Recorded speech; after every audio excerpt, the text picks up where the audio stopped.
Amados hermanos, Dios les bendiga. Damos gracias a Dios por este gran día que el Señor nos regala. Estamos iniciando un gran mes, el mes de la Biblia, y celebramos la misericordia del Señor, la cual es con nosotros.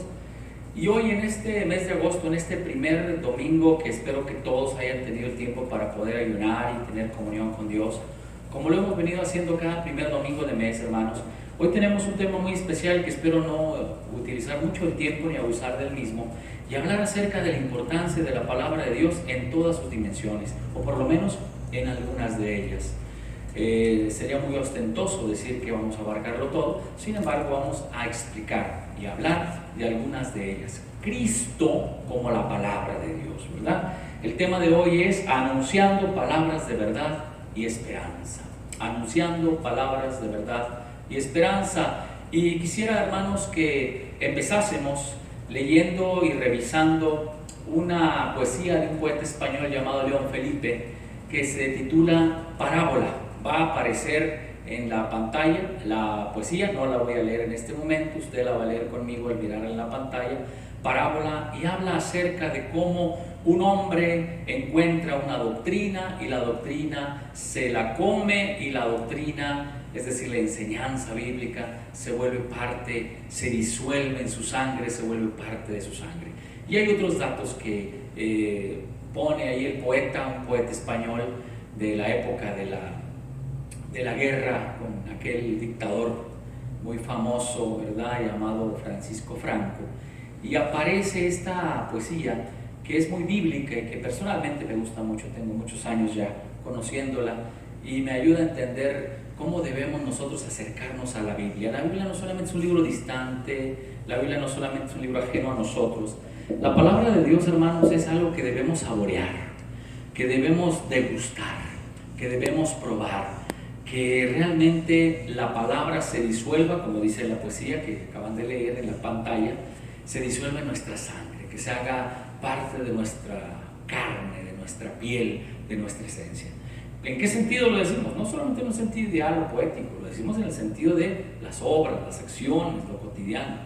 Entender que cuando decimos que somos cristianos, nos asumimos como seguidores de Jesús. ¿Qué quiere decir seguidor de Jesús? Es decir, imitarle en sus acciones, es decir, a hacer lo mismo que Él hizo.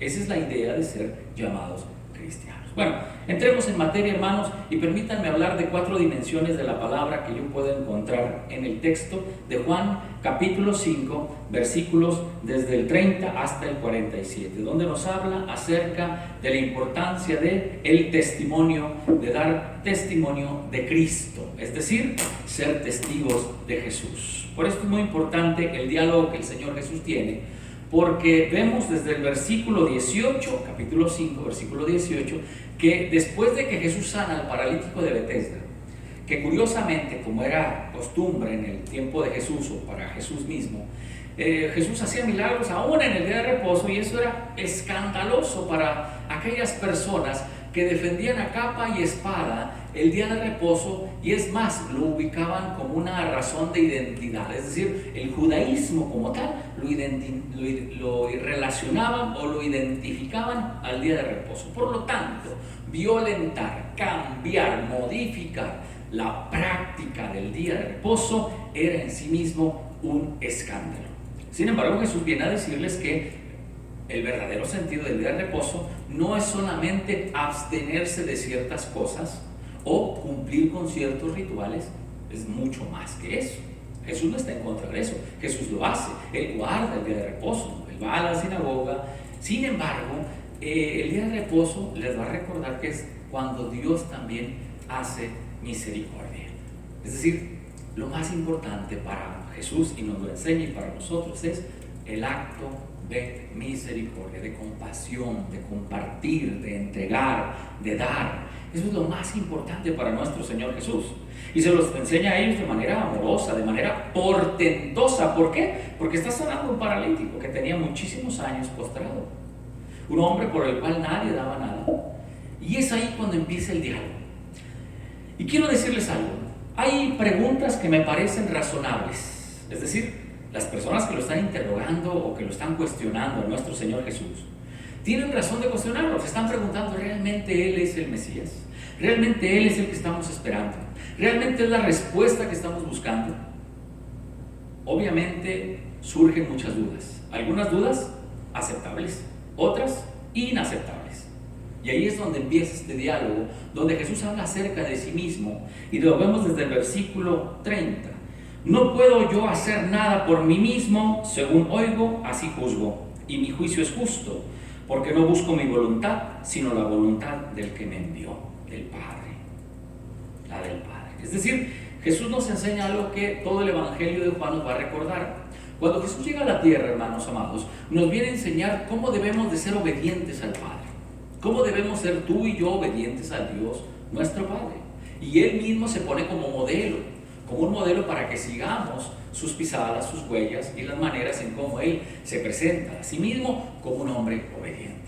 Por esto es que Él habla acerca de cómo el Padre le autoriza precisamente para dar testimonio de las obras del Padre, no porque sean distintos el Hijo y el Padre, sino porque a través de sus actos, de sus hechos, nos enseña algo que nos hace mucha falta a todos los cristianos hoy, hermanos: la obediencia. Qué importante ser obedientes a Cristo, qué importante ser obedientes al Padre. ¿Por qué pecamos? ¿Por qué fallamos? Porque olvidamos la obediencia. Quiero hablar de 4 dimensiones de la palabra. Primero, la palabra dicha. La palabra dicha, es decir, la palabra es logía, de logos. Segunda dimensión, la palabra oída. ¿Recuerda usted cómo la Biblia, sobre todo en el Apocalipsis, nos dice: el que tiene oídos para oír, oiga? ¿Por qué es tan importante el aspecto auditivo? Recuerde usted que hoy vivimos en el siglo XXI, donde privilegiamos de todos los sentidos que tenemos el sentido de la vista. El sentido de la vista ha tenido un lugar preponderante en nuestros tiempos, más allá del olfato, del gusto, del tacto. Sin embargo, en tiempos antiguos, uno de los sentidos más privilegiados era también el sentido auditivo. Y por eso es que insiste la palabra: el que tenga oídos, oiga. Pero no solamente es escuchar o oír en el sentido de poder captar sonidos a los cuales les damos sentido. No, es una demanda, es una observancia, es una invitación, pero también es un mandato. Oye, escucha lo que Dios te está diciendo. Entonces, venimos de la palabra dicha, recordemos el Génesis: y dijo Dios. Y dijo Dios. Y cuando Dios dice cosas, las cosas suceden. Hágase la luz, y fue la luz. Por eso Juan 1:1 dice: en el principio era el verbo. Es decir, en el principio de todas las cosas, lo que había y lo que estaba era la palabra dicha. Es decir, Dios hablando. Pero Dios hablaba con propósito, porque cada vez que el Padre habla, suceden cosas. Es decir, ocurren milagros. Solamente basta que tú lo digas. ¿Se acuerdan de aquel pasaje bíblico del centurión romano? Señor, basta que tú lo digas y yo sé que mi siervo sanará. Es decir, el poder de la palabra dicha. De la palabra dicha pasamos a la palabra oída. La fe viene ¿por dónde, hermanos? Por el oír.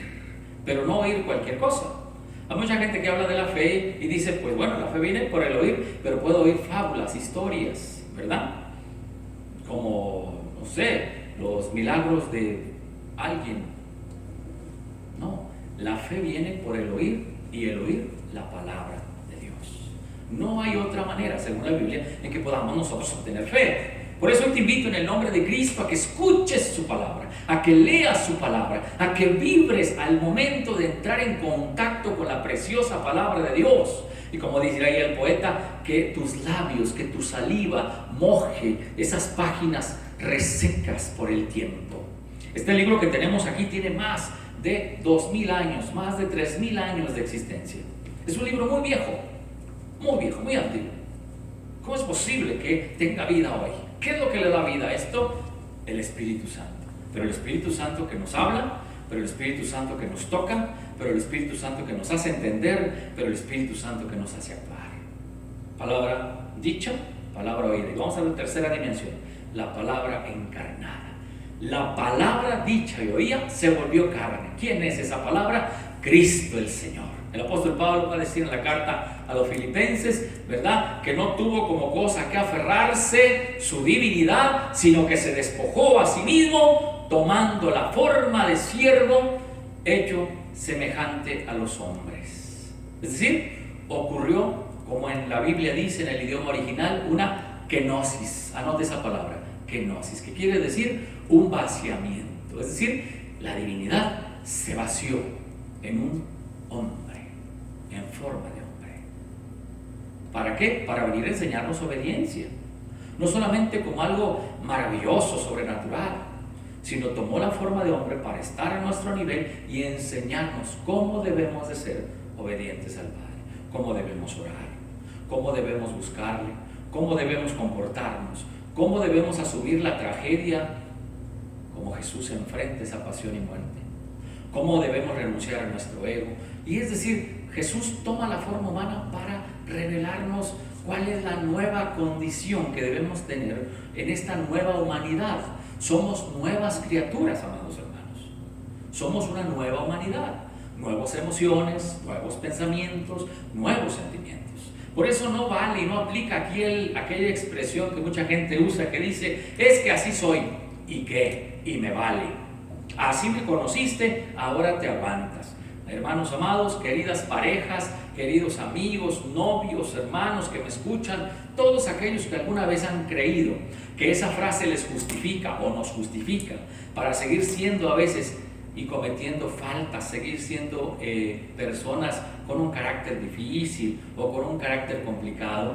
Mis hermanos, yo quiero decirles algo, esa palabra, esa expresión no cabe en la vida del creyente. No la use, jamás, es pecado, porque hemos sido transformados, porque la sangre de Cristo nos limpia de todo pecado, porque hemos obtenido una nueva vida, un nuevo cuerpo, una nueva mente, unas nuevas emociones, nuevas palabras. Por eso el creyente ahora habla como una fuente que salta para vida eterna. Ahora el creyente ministra en el nombre de Jesús. Ahora sus palabras son sazonadas con el poder del Espíritu.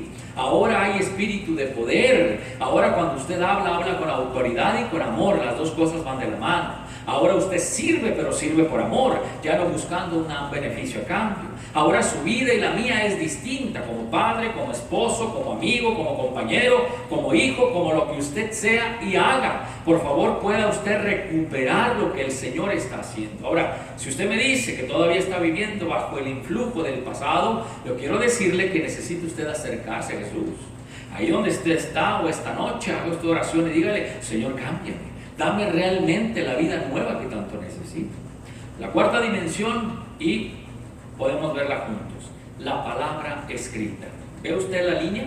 Por favor, vaya anotando, vaya tomando nota. Primero fue la palabra dicha, después fue la palabra oída, después fue la palabra encarnada y por último la palabra escrita, que es la Santa Biblia.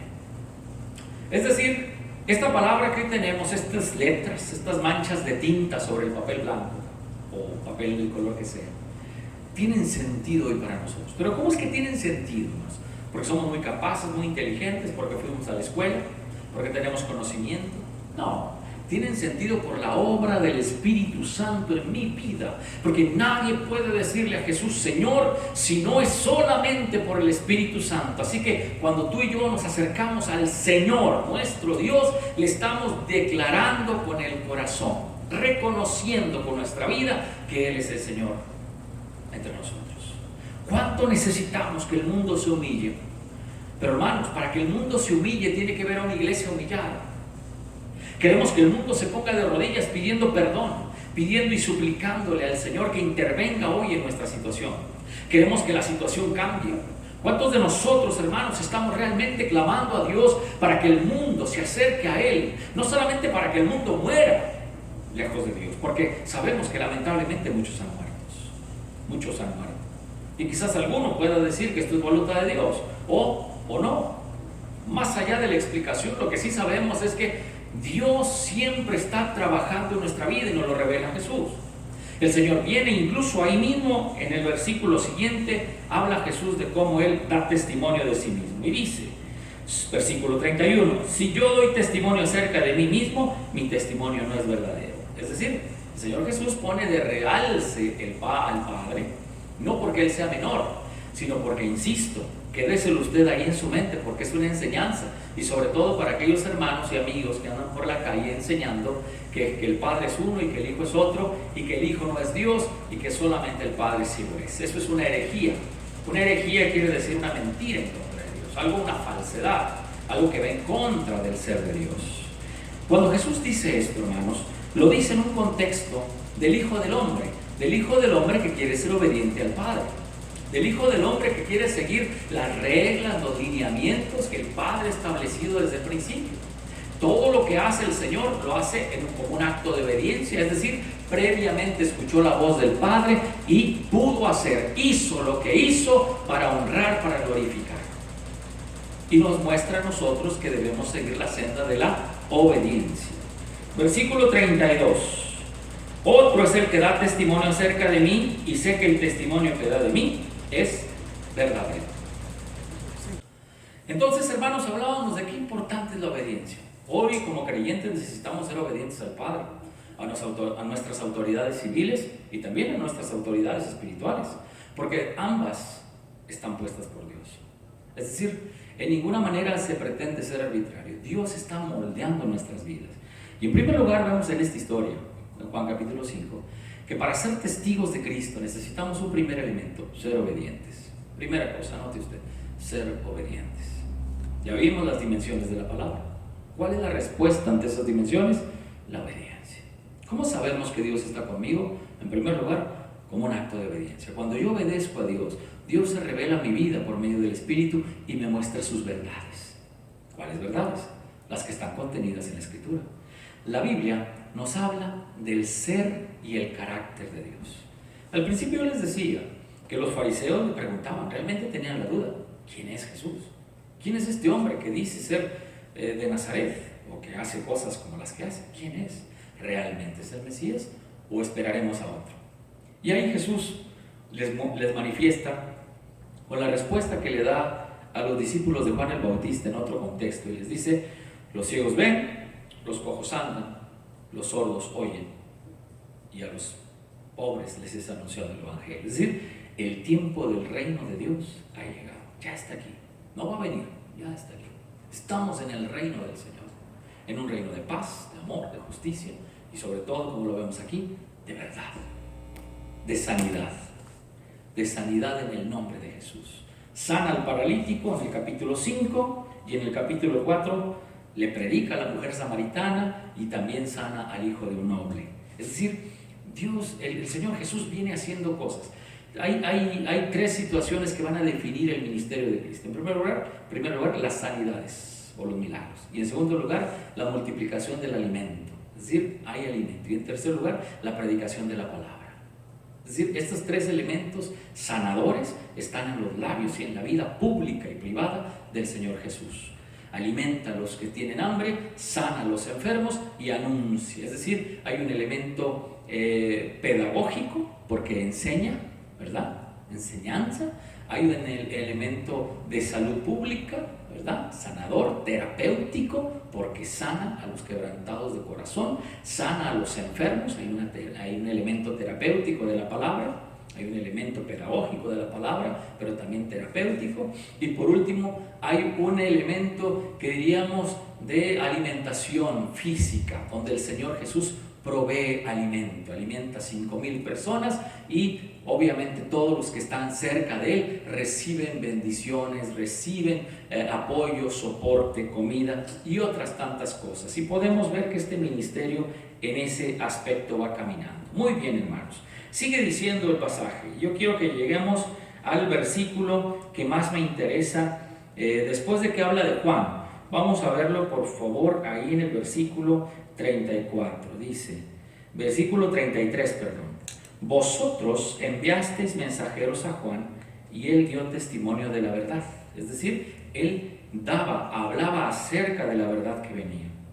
Pero yo, del versículo 34, no recibo testimonio de hombre alguno, mas digo esto, para que vosotros seáis salvos. Y aquí está la primera parte que quiero destacar. ¿Cuál es el propósito? Jesús dialogue, muestre, revele, enseñe. El propósito es que el hombre se salve. Hablábamos de la obediencia, ahora hablamos del segundo aspecto, que es la salvación.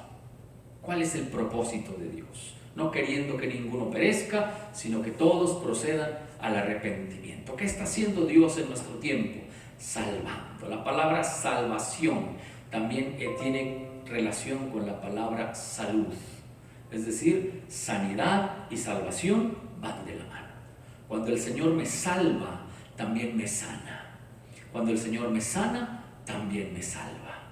Ese es el ministerio. Aquel paralítico no solamente fue sanado de su parálisis, sino que tuvo un encuentro con Jesús. Fue revelador.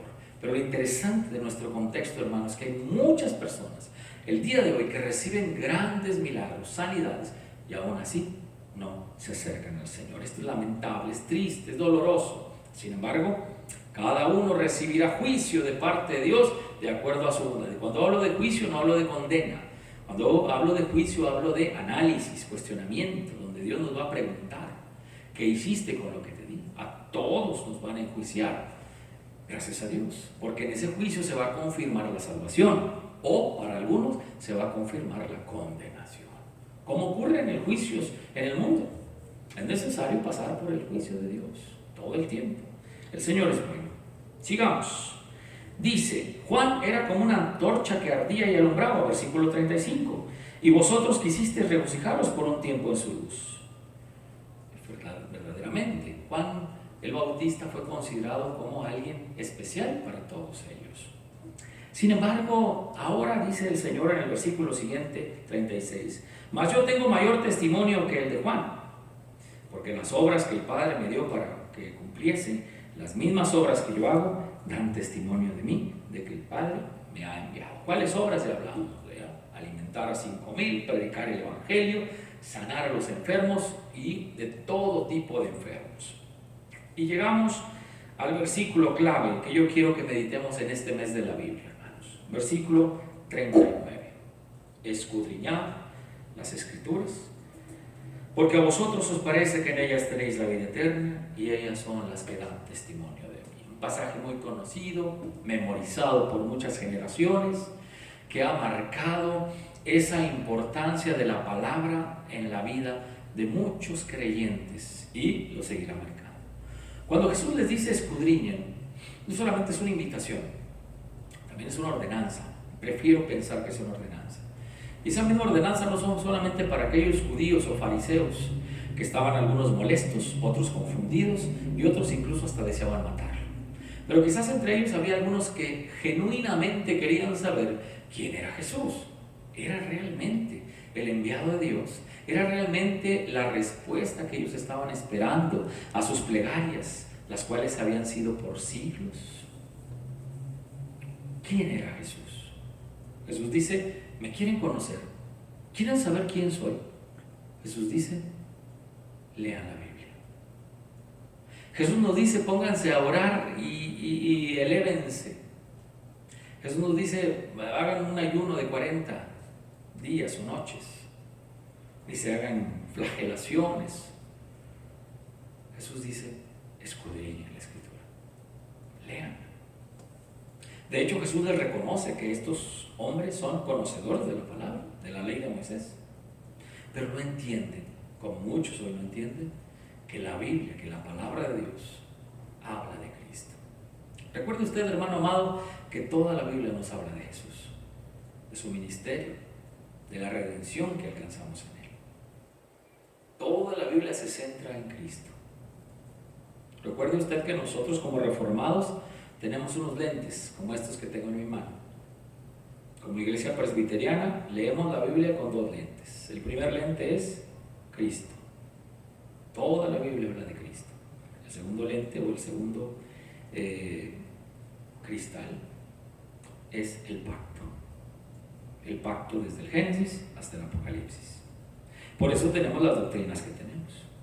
Porque nosotros partimos de el pacto que Jesús o que Dios hace con nosotros.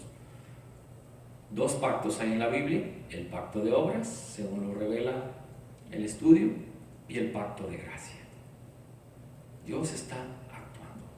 ¿Quién es Dios? ¿Quién es Jesús?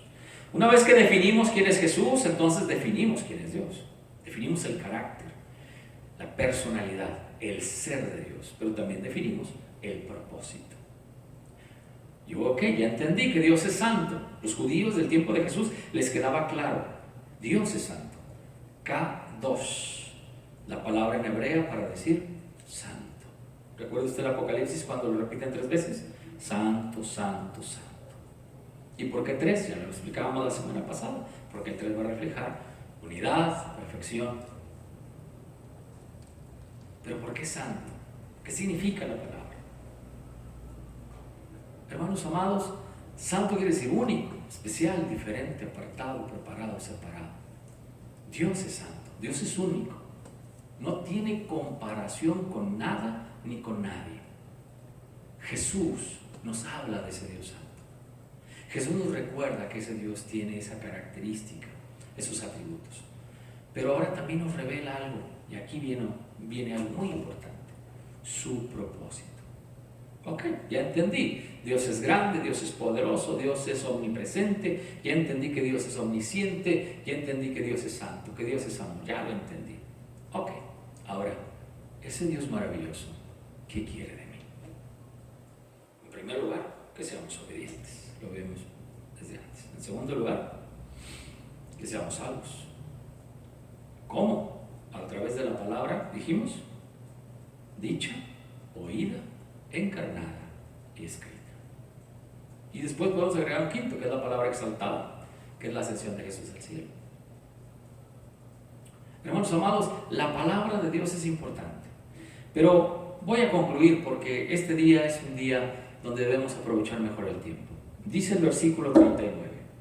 Escudriñad las Escrituras porque a vosotros os parece que en ellas tenéis la vida eterna. Y ellas son las que dan testimonio de mí. Conocer a Jesús es tener un encuentro con Él. El propósito salvador de Cristo es a través de la palabra que se revela. ¿Y qué nos revela la palabra? 3 cosas elementales. Nos revela a Cristo, nos revela la verdad y nos revela el conocimiento. El apóstol Pablo insistirá en ello. Por eso es tan importante meditar en ello, no solamente como un libro más, sino hacer de la Biblia algo importante para nosotros, darle vida a esas letras que han vivido y han caminado con nosotros y con generaciones anteriores por siglos y siglos. Hoy nos toca a nosotros, hermanos, darle vida a la palabra. ¿Qué tiene que decir el Señor ante esta situación? Dios es esperanza, Dios es salvación. Hay muchos que hoy lloran a los que han fallecido. Nos unimos a su dolor. Es único, pero quiero decirles que todo aquel que ha creído en Jesucristo como su Señor y Salvador tiene un lugar en el cielo a su lado. Y usted conmigo dirá amén. Pero me preocupa y me entristece aquellos que no han conocido aquella palabra preciosa que es Cristo Jesús. Me entristece saber que hay tantos y tantas que creen conocerlo, pero con sus hechos le niegan. Hermanos amados, hoy les invito para que hagamos 2 cosas. Número 1, anunciemos la palabra de Cristo. Pero para llegar a anunciarla, primero tenemos que conocerla. Segundo, permitamos que la palabra nos santifique, porque nadie puede hablar de Jesús con una vida contaminada, con labios manchados o con la mente llena o el corazón lleno de cosas que a Dios no le agradan, de basura, de perversiones o de enfermedades, de pensamientos inicuos o malvados. Santifícame, Señor, para poder hablar en tu nombre. Vayamos y llevemos el mensaje. ¿Para qué? Para que Dios tenga misericordia. Dios nos ha entregado este privilegio a nosotros, de ser anunciadores de su preciosa palabra, la cual, como dice el Señor, es vida. Y nos dice a nosotros, a ti y a mí, porque Jesús está hablando con creyentes, escudriña la palabra, escudriña, porque estás buscando tú la vida eterna. Tú y yo la estamos buscando. Jesús lo sabe y nos dice escudriña. ¿Por qué? Porque el propósito es, y aquí viene la segunda parte que les hablaba, que le conozcamos. Porque al conocerle entenderemos cuál es su propósito. ¿Qué quiere Dios de mí? El apóstol Pablo dice, la voluntad de Dios es vuestra santificación. Porque sin santidad, van a decir hebreos, nadie verá a Dios. Hermanos, ese es el propósito, verle a Dios, pero no solamente verle cuando tú y yo muramos, como muchos seguramente han partido ya, sino verle ahora, en este tiempo, verle en el que está alegre, pero también verle en el que sufre, verle en el que camina como verle en el que está sentado, Verle en el que alaba como verle también en aquel en el que está en silencio. Ver a Dios en todos los aspectos de la vida para glorificarle, no solamente para sorprendernos, para tener comunión con Él. El Señor nos llama a que tengamos esa comunión. Así que en este mundo donde muchos lamentan la pérdida, quiero recordarles que aquellos que han creído en Jesucristo celebren que han acudido a la cita con el dueño de nuestras vidas. Celebremos que aquellos que han partido ya ahora están gozando del amor del Señor de manera plena. Pero nosotros, los que seguimos en este mundo, sigamos gozando del amor de Dios también a manera plena en medio de la vida. En medio de la vida donde nos encontramos. Con este gran privilegio, predicar la palabra, anunciar su verdad. En tercer lugar, santificarnos. Amados hermanos, que la palabra de Dios quede guardada siempre en nuestros corazones, anunciando palabras de verdad y de esperanza. ¿Qué hay que hacer en este momento? Vivimos en una época de las fake news en inglés, de las noticias falsas. Hoy lo importante no es la verdad, sino lo que las personas creen. Hay gente que vive creyendo mentiras. Hay gente que le gustan las mentiras o las medias verdades. Hoy se habla de la época de la posverdad. Ya no es necesario decir la verdad. Se pueden decir mentiras disfrazadas y hoy el mundo las cree. ¿Por qué? Porque así estamos.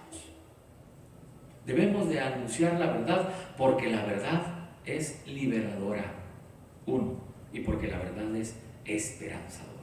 Ante este mundo que se cae a pedazos, ante este mundo lleno de injusticias, ante este mundo lleno de maldades, donde solamente unas pequeñas lucecitas brillan, hermanos amados, es el tiempo de anunciar con gozo, con autoridad de Cristo y con libertad, que la palabra de Cristo sana, salva y alimenta. Que la palabra de Cristo libera y santifica. Que la palabra de Cristo necesita ser escuchada, pero también necesita ser dicha. Así que hoy te invito a que la hables y la digas para que alguien te escuche. Quizás serás como una voz en medio del desierto, como decía aquel hombre llamado Juan el Bautista, pero quiero decirte algo en el nombre de Jesús. Aunque tú pienses que nadie te escucha, el Señor, nuestro Dios, tiene a muchos esperando oír tu voz.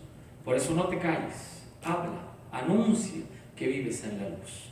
Tener la palabra de Dios en el corazón no solamente es motivo de gozo, no solamente es un asunto de memorizar pasajes enteros de la Escritura, lo cual me parece bueno.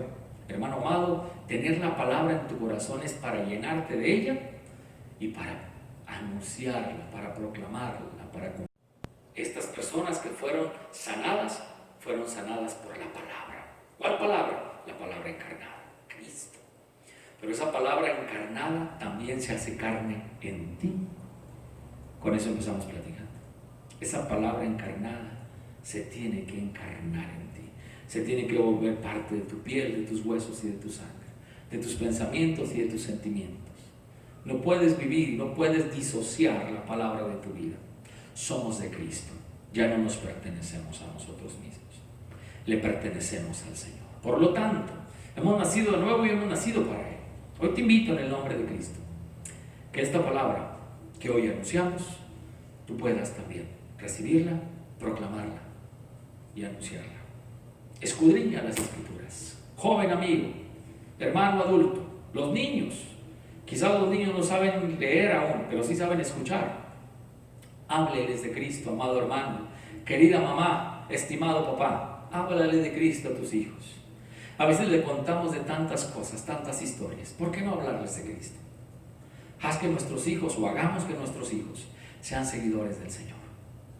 No tengas miedo, no se van a volver fanáticos de ninguna manera, al contrario, se van a volver creyentes íntegros, enteros, completos, inteligentes, porque sabrán el valor de la palabra. La palabra enseña, la palabra sana, la palabra alimenta.